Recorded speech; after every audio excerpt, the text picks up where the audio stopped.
Next up, I'm pleased to introduce our next speaker, Bindu Sundaresan, Director at AT&T Cybersecurity. We'll be discussing her real-world experience unlocking the power of the CMDB and its pivotal role in asset management and cybersecurity. She's going to share some strategies that have worked for overcoming these challenges. Bindu, thank you for joining us today. And we're going to be talking about unlocking the power of CMDB, strategies for overcoming challenges and enhancing cybersecurity posture. We'll be discussing Bindu's real-world experiences, unlocking the power of CMDB, its pivotal role in asset management and cybersecurity. And we're going to share some strategies that have worked overcoming these challenges. Bindu, thank you so much for joining us today. Thank you for having me. It's a great pleasure. So Bindu, let's jump right in. So Bindu, can you please describe what a configuration management database is, which is CMDB, and why it's crucial for modern enterprises? Yeah, so CMDB, for those of us that have been in IT, it's sort of one of those fundamentals, if you think of it, such as a repository, right? So what it is it's a data warehouse of all the different IT assets that an organization has. If I were to think of an analogy, think of it as a library that's holding, catalogs of books of various kinds. It's the CMDB pretty much holds information that's related to all components of an IT system. So what do I mean by that? So if you think about a modern enterprise, and every organization today has IT assets that helps them run their business. So that IT infrastructure, if you were to think of it, even at home, right? It's your laptop, it's your iPad, it's your operating system that you're using, it's your application, it's your mobile device, it's your sensors, Alexas, the devices that you're using, all of that. If you think about it, if you sort of do an inventory of everything that you have, and then you use it, within an organization, it's basically a catalog of your IT infrastructure. And the reason why a CMDB is sort of talked about is because that is sort of the keys to the kingdom, if you will, in terms of knowing what you have. And then from a security standpoint, why is this relevant, right? Because the CMDB is often thought of like an IT must do, must have. But from a security point of view, the key is if you don't know what you have, then you're not going to be able to protect, all of your assets. And with compliance, with making sure you have the right risk posture, you need to know how all of the IT components are interrelated so that when you make any sort of changes, let's say there is a vulnerability that is released out there, you want to patch, you should know the potential impact of the changes you're making. So think of it like this interconnected, interlinked data warehouse of all components of your IT asset. You know what, that is so important. I know a lot of organizations struggle with knowing what they have, and it sounds just so elementary to us, but at the end of the day, that's a big struggle for organizations. As we know, data is king, knowing where everything sits, knowing who has access, knowing just the lay of the land. As you said, keys to the kingdom, that's a perfect type of description of that. And we talk about the different organizations, and everybody has a different layout, and their needs are different. There's no one size fits all.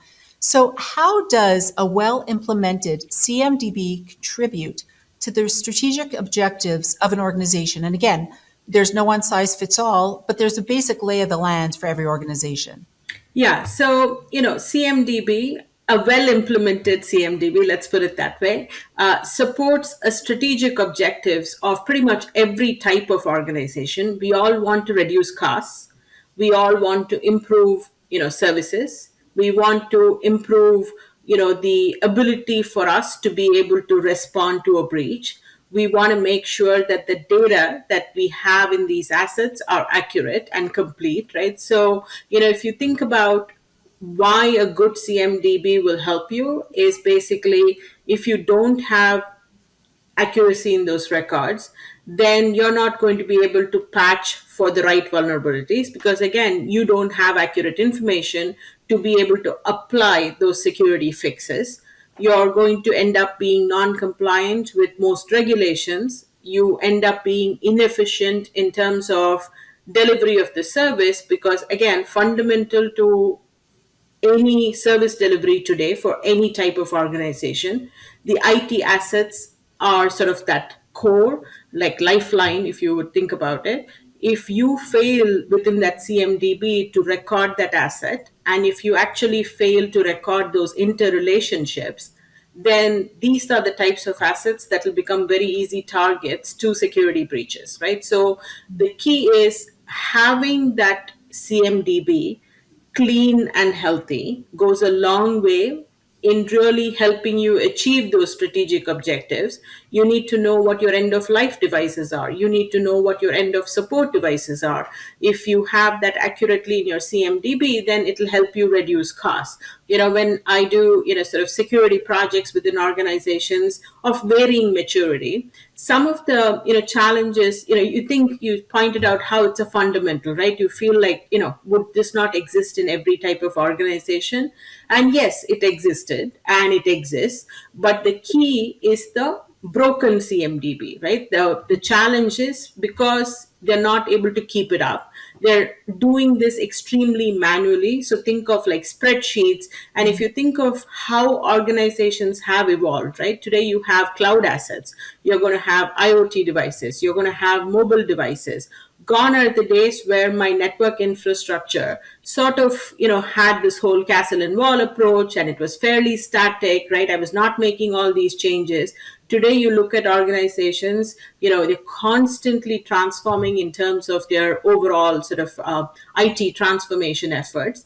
And the way it's working today is the difficulty in keeping up is occurring because we still are looking at this as an IT inventory, a responsibility for the IT team, not really integrating it into the other tool sets that the security team uses. So lack of a life cycle sort of approach for CMDB is the reason why those records are typically incomplete, and then that doesn't really lend itself, well into any of your strategic objectives, if you will.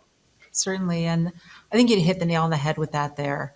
Obviously, every organization is ever changing. Things are moving quickly. Things are changing rapidly.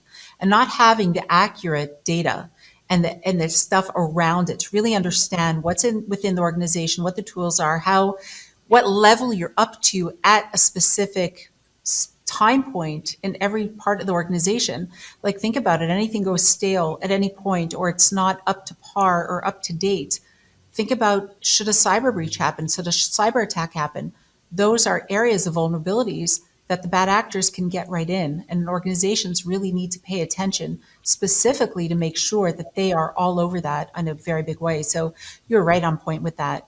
And Bindu, what are some of the most significant challenges organizations face when implementing and maintaining a CMBD? And you touched upon a few, but there are specific challenges I know we discussed about a little bit before that all organizations really need to take note of. Yeah, the first thing is executive sponsorship, right? So if you think about it, it is necessary to have the buy-in from your stakeholders, because this implementation and upkeep does require significant effort. So if you don't have that executive sponsorship, this becomes sort of that dying spreadsheet that is not kept up to date, and there is no automation, and it's just traditionally just focused on physical IT assets, right? So they'll basically have desktops, laptops, servers. It'll sort of omit all of the virtual and cloud assets. It'll omit all of the OT assets, IoT assets, right? And that is because of the lack of executive sponsorship. So I'd say the number one challenge is not treating this with the importance that it deserves and making this more of an IT checklist, and not having governance and ownership structure, right? So if you think about it, CMDB is that central repository for organizational data. You should be using that to do your business continuity, do your incident response, to do your patch management, to do your risk posture evaluation. But if that does not have the right ownership and governance structure, and that has stale data, then you're going to miss out on accurate inventory of all of your endpoints, for example. You might not know what applications each of those are running. You may not know the interconnections, let's say, with third party services or with, let's say, cloud services. Not having that data ownership model within the CMDB is, again, yet another challenge. You'll see a lot of organizations sort of treat this in silos, right? So they'll basically invest, let's say, in vulnerability management tools, but it will not have, sort of a two-way bidirectional integration with, let's say, their ServiceNow platform where they maintain the CMDB, right? So not really thinking about this in terms of how it's going to support your security function is yet another challenge that sort of lends itself into, that's why there's no ownership, that's why there's no governance, there's no executive sponsorship, and it sort of leads to ineffective, let's say, incident response. There will be poor change management. I see organizations with a sort of weak CMDB deal with significant sort of compliance mishaps. There are security gaps because, going back to that fundamental, right, if you are not able to tell me what your assets are accurately and then not able to tell me the relationships, any amount of security controls I put in won't work, right? Because you are not able to keep up with your assets. So again, back to our analogy, I always equate cybersecurity to safety. So if you think about it, if you don't know what are the core key assets within your organization and you don't maintain an accurate inventory of those, then when a 0 day is released or when a vulnerability is out there, when there is risk in context of that vulnerability, you can't apply it, right? Because you don't know across your asset inventory how those relationships work, which is why you see organizations with that weak CMDB, their response time to remediate out of incidents is fairly long because they're struggling at that point to figure out, for example, which of their exchange servers are external facing, which what is happening, what operating systems are they running, who is the asset owner, right? They might be a global organization where they have decentralized teams. They will not have all of this information, and you'll actually see time is money at that point, and they'll start losing dollars because they don't have this accurate CMDB. You just touched on something when you said that they don't have the dollars to actually do that. It's interesting about executive sponsorship and buy-in. Many organizations, if not all, and certainly the CISOs, struggle with budgets. Where do they focus their budgets on? Where are the dollars spent? Where is the need to have within the organization that they need to put the money in to do things right, whether it's security, whether it's people, the people, process, technology, the whole gamut there. But if there's not the right buy-in, and the funds allocated to really ensure that this is almost like the framework of having proper cyber security and proper cyber posture within an organization. I would almost think of this as thinking about digital transformation across organization, when in the past we talked about different executives really focused on their own area, whether it being a COO, focused on operations, let's move quickly, or the CIO and CISO saying, wait a second, we have to stop and patch.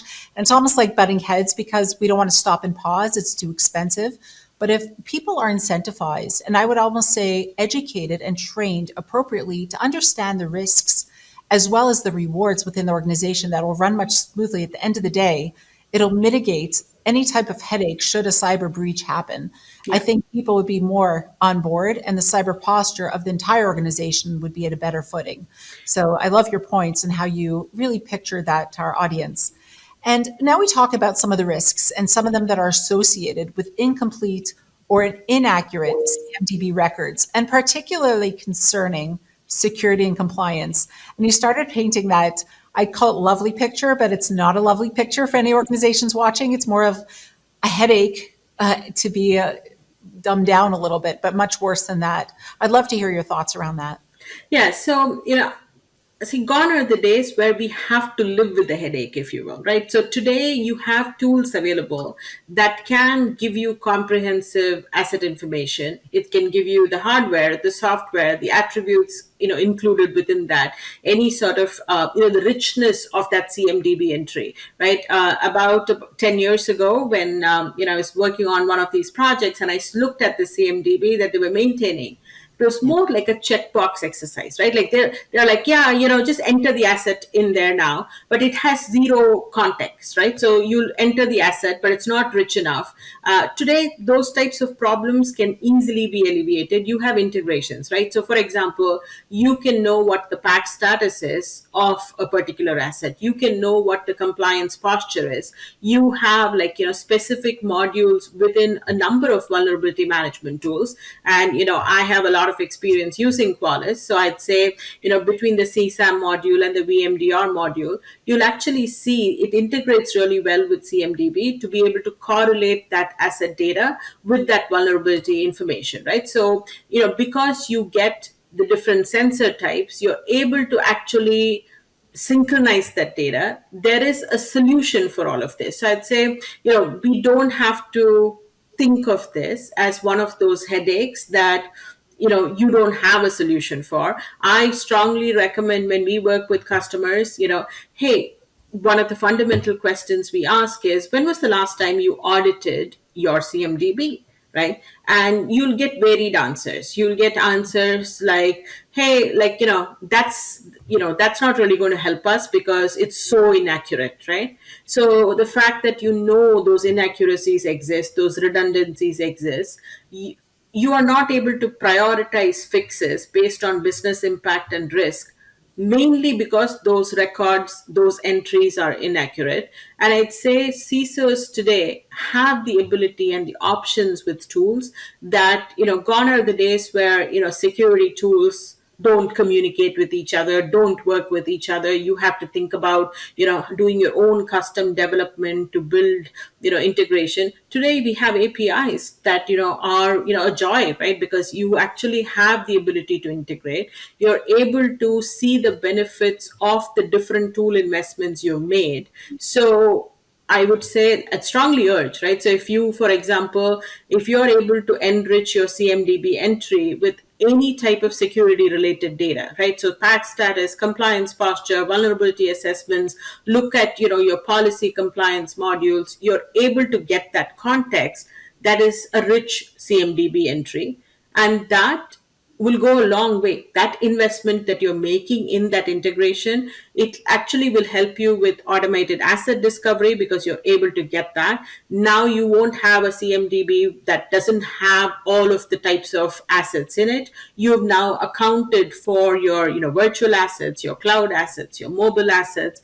You have context, right? A lot of times when I talk to IT teams, it's overwhelming. If you think about it, if at home, if on an average, there's a study that says on an average, a 4-person family has about 35, devices, right? That's, I'm sure, we're all, running around with our different mobile devices, our iPads, laptops, things that we, all the Fitbits we're wearing, all of the Apple Watches. So think about an organization. If a household has so many devices, an organization is going to have so many assets. You're looking at organizations today going through mergers and acquisitions. There are subsidiaries. All of these run on data. That data is going to be supported only by a IT asset. So that means that you do need to reconcile your CMDB data with configurations in all of these assets. You need to be able to maintain it. And you know what? Use the technology, use the integration capabilities that you have today. And then that is sort of that foundational area. You can easily alleviate the headache, right? So you don't have to deal with it anymore as a headache. Yeah, well, that's super important. And that's a perfect segue into our next question, where how organizations can ensure that their CMDB effectively, and when I say effectively, it's not just a band-aid over, effectively integrates information about emerging technologies like IoT, IOMT, and cloud assets. Those are important areas that organizations think about, and they just want to know, how would that work? Yeah. So, first, easy actually, in the way it would work is today, most vulnerability management systems will give you that accurate asset inventory. They'll have passive sensors, for example. They will have, the ability for you to, use those different sensor types that I was talking about. You can actually get that asset inventory on an ongoing basis, and you don't have to do this manually. Like, for example, we've actually worked with customers that, let's say, use ServiceNow, right? And we can easily integrate between the Qualys CSAM module and, for example, ServiceNow. We have customers, let's say, they have other CMDBs.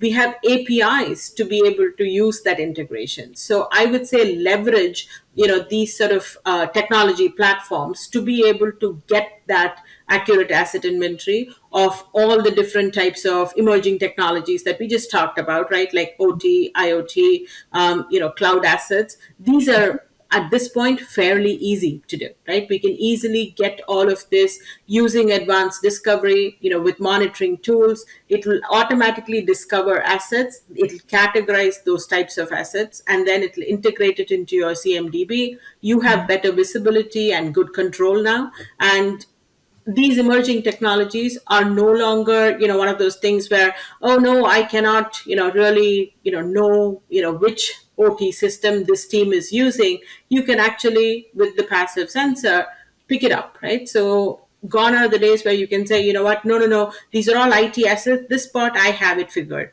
OT is a completely different team and I don't touch that. Cloud is yet another team. That's not the case anymore, with the ability for us to have these, integration tools available, APIs, easy enough to configure, and you can get an inventory of all types of assets. Oh, that's super important. And we talked a little bit about before about manual entry and not enough data there to really understand what is there. So what role does automation play in the management and updating of a CMDB? And I can imagine it's something that we need and should be done.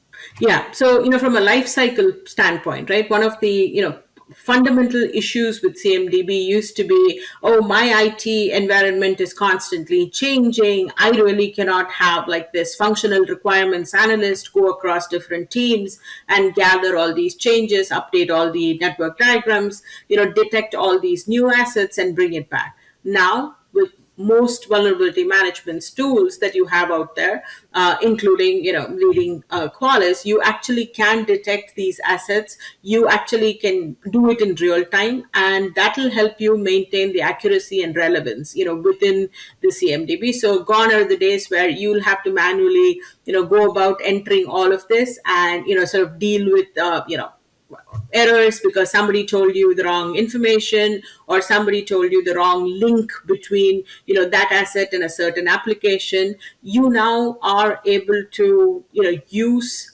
this whole asset management strategy, if you will, and you have seamless sort of data flow between those systems that will actually enhance your decision making, right? Because now you're able to use that CMDB as that central repository because it gives you that automation and capability to be able to keep up with your changing infrastructure. We talk about shadow IT a lot, right? So, today this is can be easily alleviated because you can automatically discover all the assets within your organization, and all you need to do is constantly make sure that you just do a spot check across your different business units, and you will see that not having that fragmented CMDB will really help you, let's say, for incident response as well as risk management, because now you have the visibility across your different assets and you can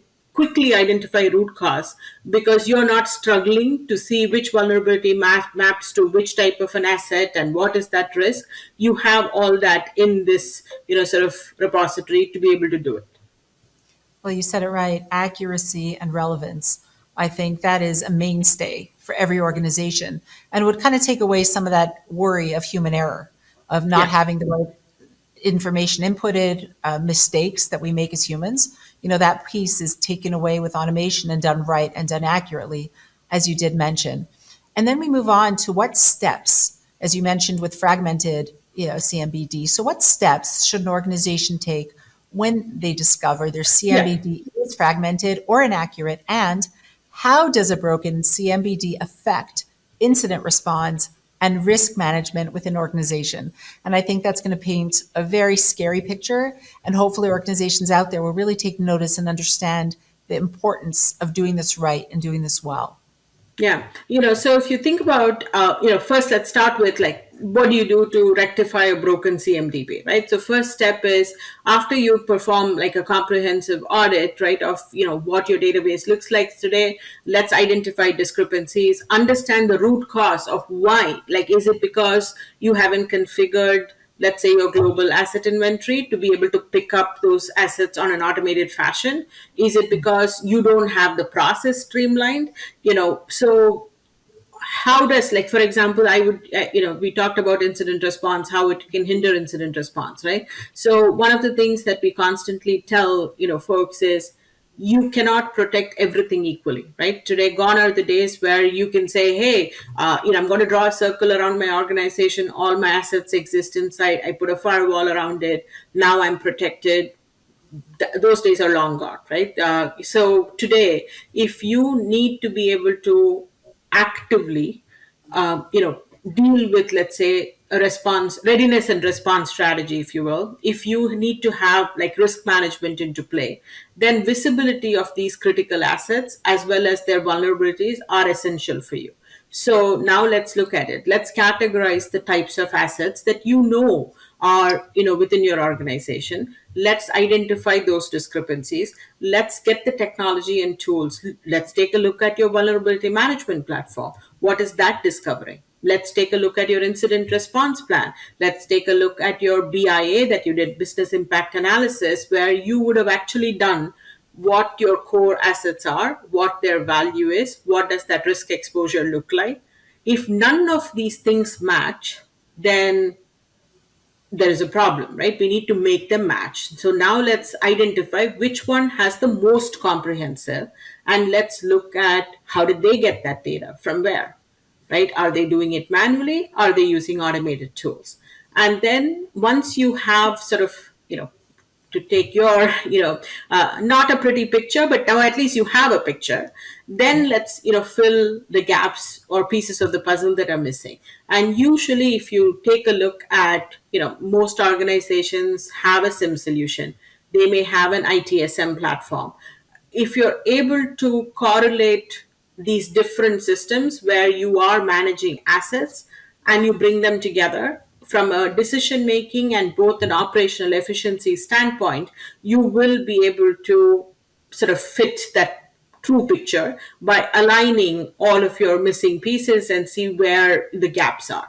Then, I feel like the future of CMDB, right? It's actually going to help us more with automation as well as real-time data processing. So with AI and ML, we are going to see more and more enhancement in this space. It's probably going to help us predict, let's say, the outcome of changes on certain types of asset. It's going to help us, detect any sort of anomaly in your overall IT asset inventory. So what I mean by that is, you said that, let's say, a certain percentage of your business units are doing BYOD, right? And I'm only seeing out of that business unit, let's say there are 150 employees, but I'm only seeing 15 mobile devices in the inventory.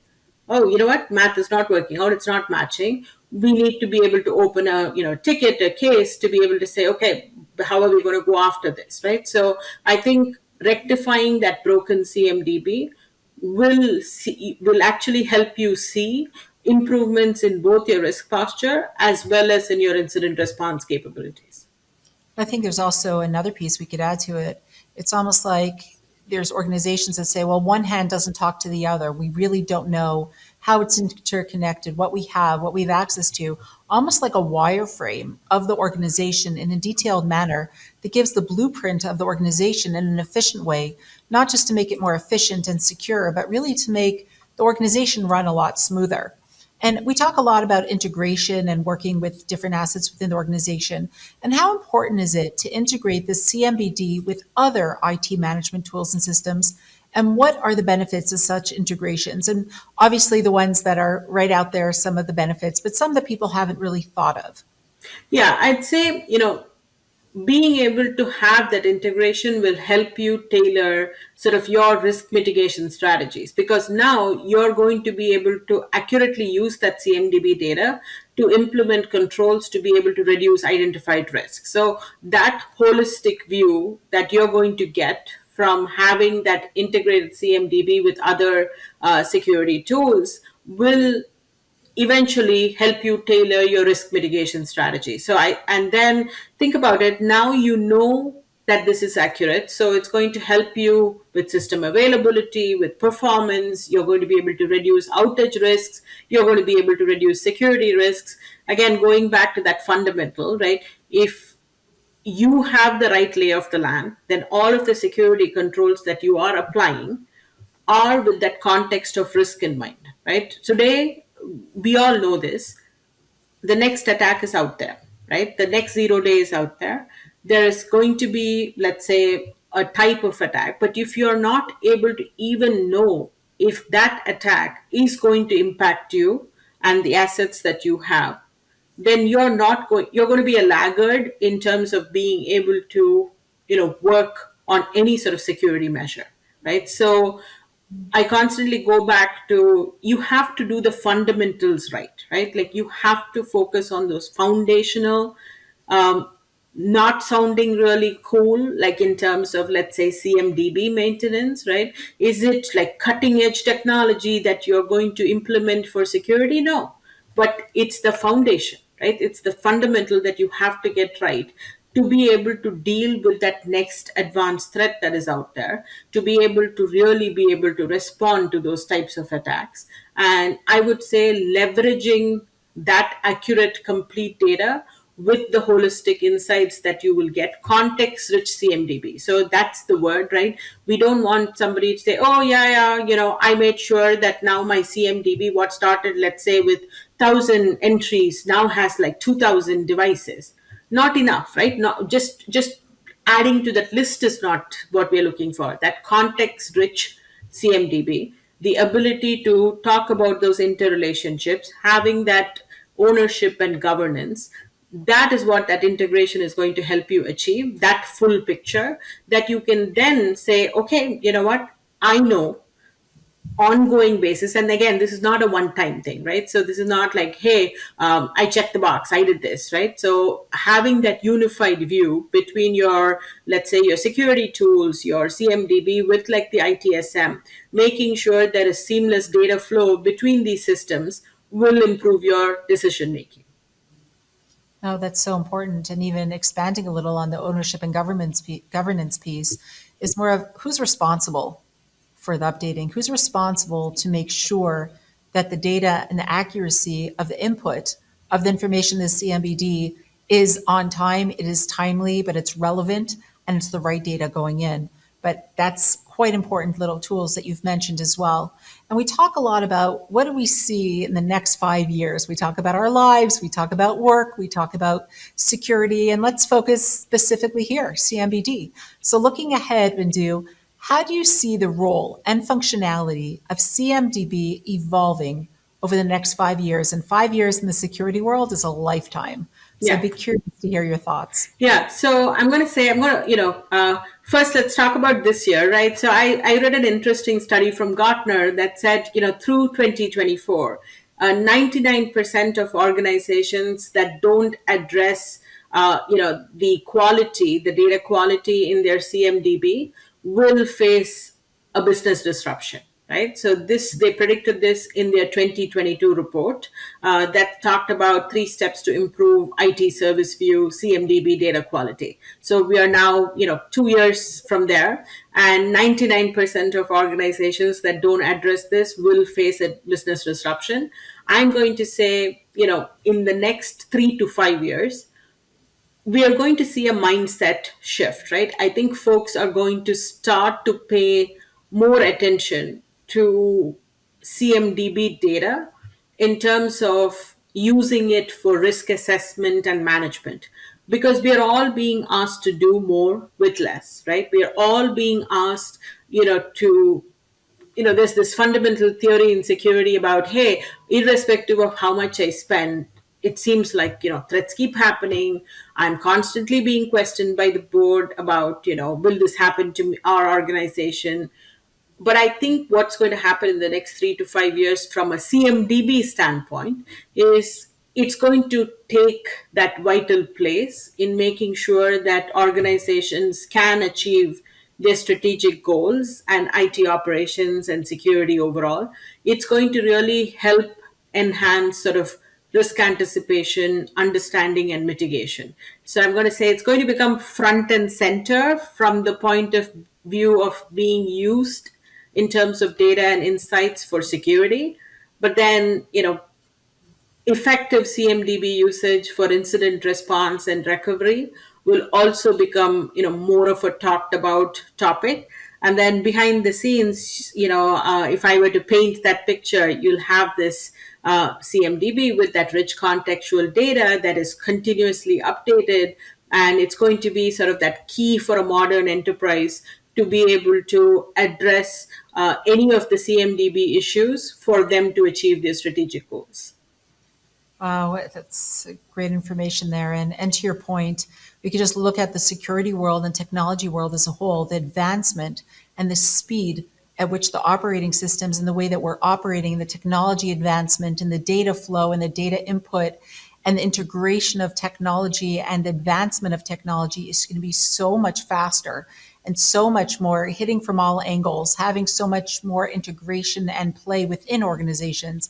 I believe the utilization of a proper CMBD, doing it in an effective manner, doing it appropriately, and as you said earlier, start with the fundamentals. It's critical and very important for organizations to take note of.